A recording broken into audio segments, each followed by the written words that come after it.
Hi, welcome to today's ADORNit online class. I'm Amy Chappell from Rooney Designs, and today I'm here to show you some tips and tricks for sewing this Rose of Ruffles throw pillow.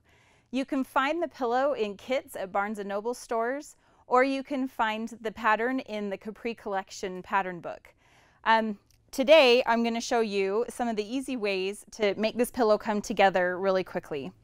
The first thing you're going to do when you get your kit is pull out all of your fabrics.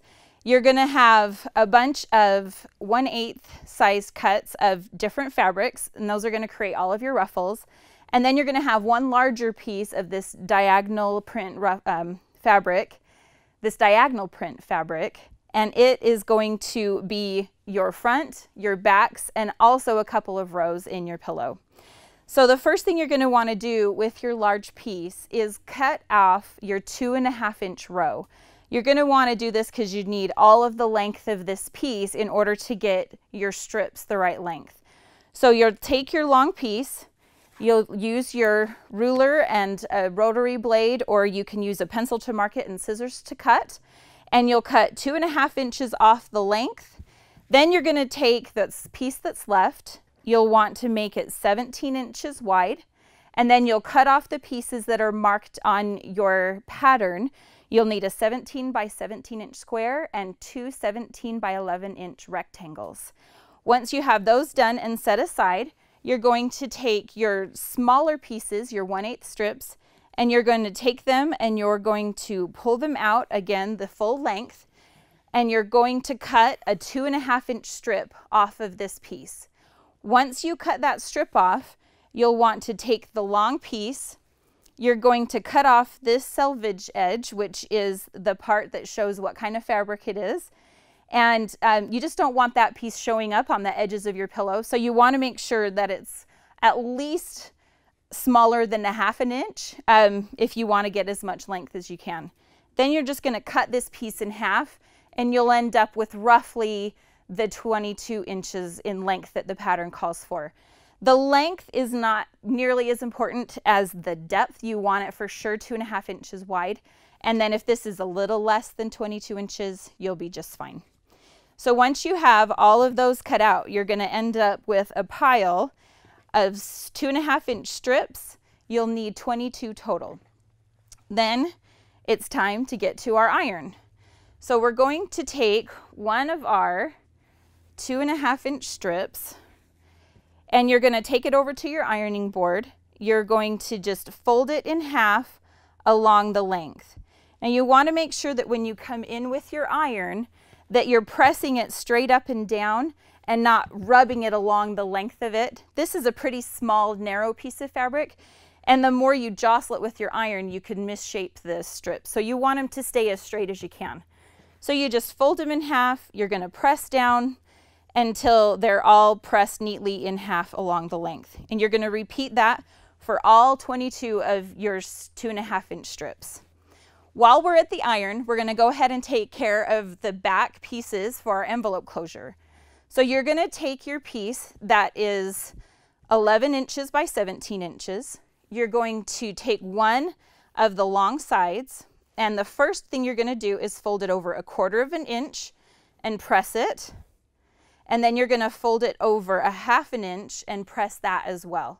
And then once you have those pressed, you're going to do it for both of your back pieces. So I like to just take it and set it aside at that point too.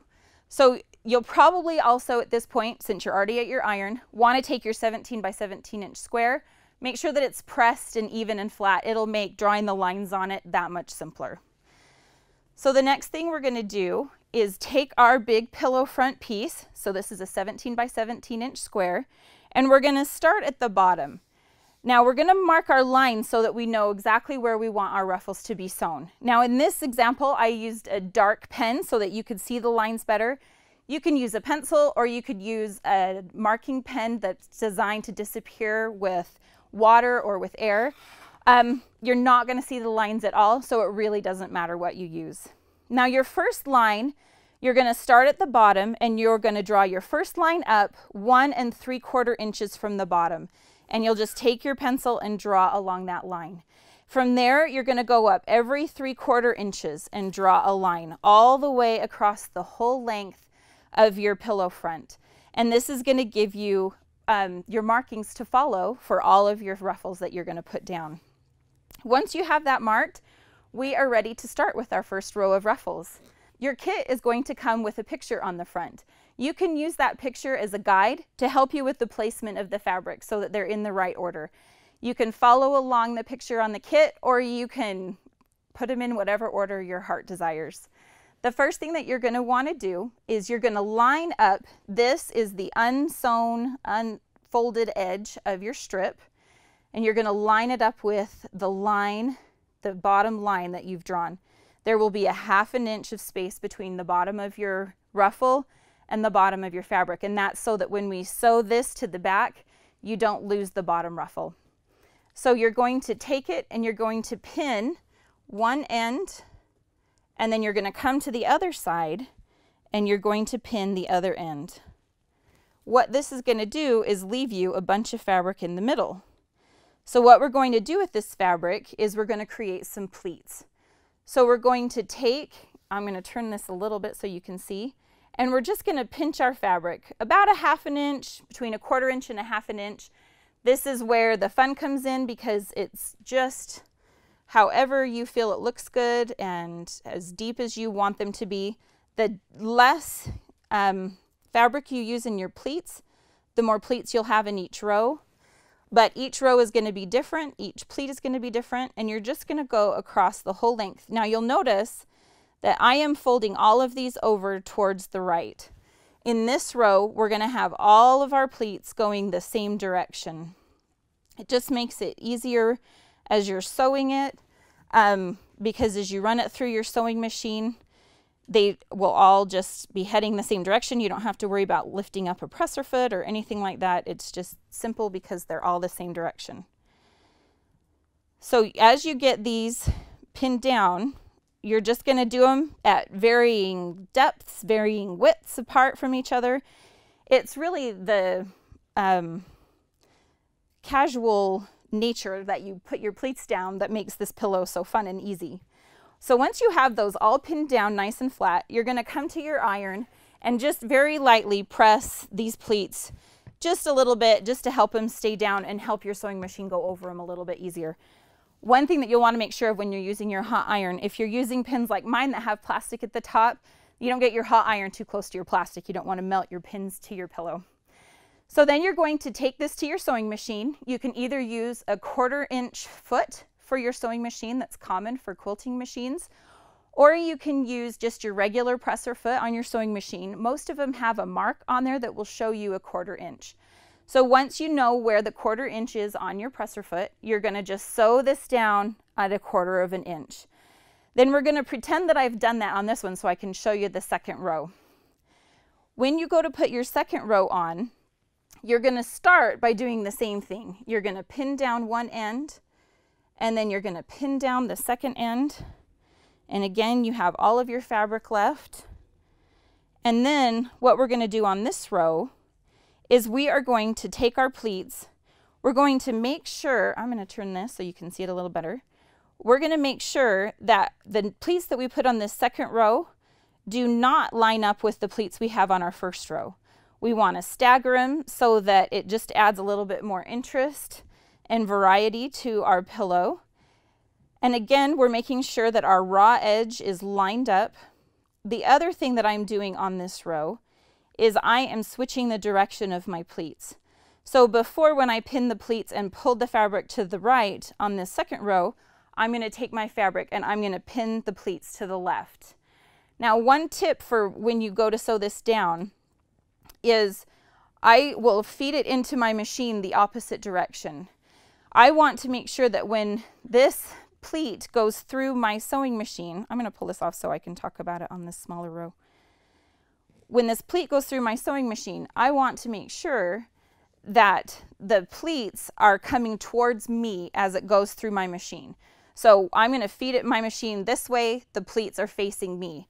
So when I go to put my machine, sew on this second row where the pleats are going the opposite direction, I will feed it in my machine the other way. Now this might be a little bit tricky for you, and if your machine doesn't have a great mark on your presser foot for the left side, then you may decide that you just want to keep feeding them in the same way. And if that's the case, one tip for when you get to a pleat, if it's facing away from you, when you get your pleat up to the base of your presser foot, you'll want to stop with your needle in the down position, lift it up, and then put it back down so that the pleat doesn't get folded back over. Sometimes it gets a little bit wiggled out of place if the presser foot is kind of pushing against that pleat.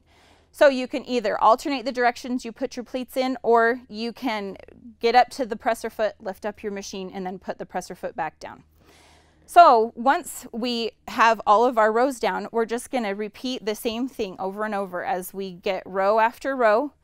You are going to alternate the directions, alternate the places that you put your pleats, and then once you're finished with each row, you go back to your iron, and then you're going to give it a really firm press. Now that we don't have to worry about pins in there, you're going to press each row down really well, and then you'll end up with your front, and it will look something like this. Now we're ready to finish our pillow. First, we have to take care of our envelope closure. You're going to take one of your two, you're going to take both, you're going to take both of your back pieces that you have. Now we've pressed them, but we haven't sewn them. So what we need to do is take our pressed backing pieces to our sewing machine, and we're going to sew down this hem in the back. Now this is folded over 1/2 inch, so you want to make sure that you sew it down just less than 1/2 inch, because you want to catch that raw edge tucked underneath, and you want to make sure that you get it nice and flat all the way down.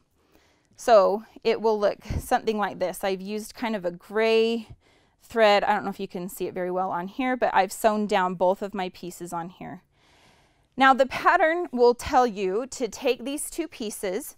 You're going to turn them on this. One more tip is when you have a fabric that has a directional aspect to it, like in this case we have the words. Even though these words go up and down, you kind of want to look at your pieces and see what registers, what words stand out a little bit more, so that you make sure that they're going the right direction, so that it makes sense when it's on your pillow, that it doesn't look like it's upside down. So the pattern will tell you to take these two pieces and fold them over. You can use a ruler, you can use your cutting mat as a guide to make sure, and you're going to line this up so that these pieces are 17 inches, and they'll overlap just a little bit so that the two overlap together make 17 inches. You'll then pin the overlap in place, and then you'll want to take this to your sewing machine and just run a quick basting stitch across. Now a basting stitch is when you set your stitch length to the longest length and just sew over it really quickly on each of these two overlaps, so that you'll end up with another 17 by 17 inch piece. Then you'll take your piece and you'll line it up with your pillow front. Now I don't usually go through the process of basting my pieces together. What I like to do is I'll just take my pillow front, and then I will take one of my back pieces. I'll line it up with the top and the bottom and the side, and then I'll put a few pins in place to hold it there, especially at the top and the bottom where the overlap is going to be. And then I will take my second piece. You want to make sure that your hemmed pieces are the ones in the middle, and you'll again line it up with the top and the sides and the bottom. And then you'll want to make sure that you pin at the beginning of your overlap and at the end of your overlap to make sure that you catch both of those pieces and that none of it gets folded over or twisted as you're going around. Once you've pinned all the way around, you're going to sew down and around all four sides with a 1/2 inch seam allowance. This gives you a nice generous seam allowance to catch all of the pieces and all of the ruffles. Once you're done with that, you're going to take some scissors, just snip the corners right up to, but don't snip the stitch lines. Then you'll just use your envelope closure to turn the piece right side out, and your pillow cover is finished. You'll end up with a great Rows of Ruffles pillow that you can use. Again, you can find these kits at Barnes & Noble, or you can find the pattern in the Capri collection. If you've enjoyed this class, we have lots more. I hope you'll look for them on our YouTube channel and subscribe if you like what you see.